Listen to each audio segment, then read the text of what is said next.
defense contractors are warning of massive layoffs before the elections if Congress fails to reach a deal on looming mandatory defense spending cuts. We have Nathan Hodge, who is joining us from Washington this morning with more with this exclusive story. Nathan, thanks so much for joining us.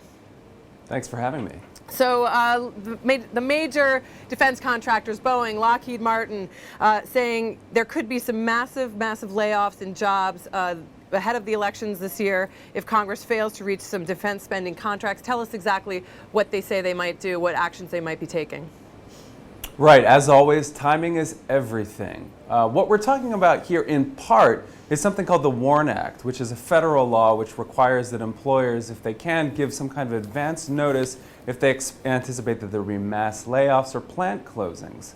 Now, right now in law, it's expected, unless there's change, that at the very beginning of January, the Defense Department will be hit with a sweeping $50 billion cut.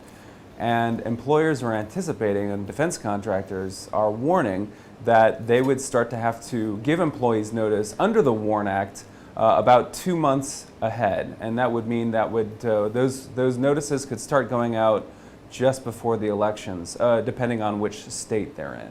And of course, this harks back and puts the spotlight back on the federal budget impasse that came, which has mandatory cuts coming down the road. So are they just asking for more clarity on where those defense budget cuts will come and where they will be instead of just sort of mandatory cuts across the board? Yeah, that's a really interesting part of this story, which is that there seems to be a lot of uncertainty as to how exactly these cuts would be imposed. Right now, the position that we get from the Defense Department is they don't have concrete guidance from the Office of Management and Budget as to how exactly this is supposed to happen. There are some details that are emerging now. For instance, in our story, we report that a separate category of funding, which isn't the Defense Department's base budget, something called Overseas Contingency Operations funding, would be covered under sequestration. But again, sort of how it's going to be cut line item by line item. The general understanding, though, in the defense industry is this is going to be, everybody takes a haircut, regardless of the program. Everybody takes a hit. The pain is going to be spread equally across the board.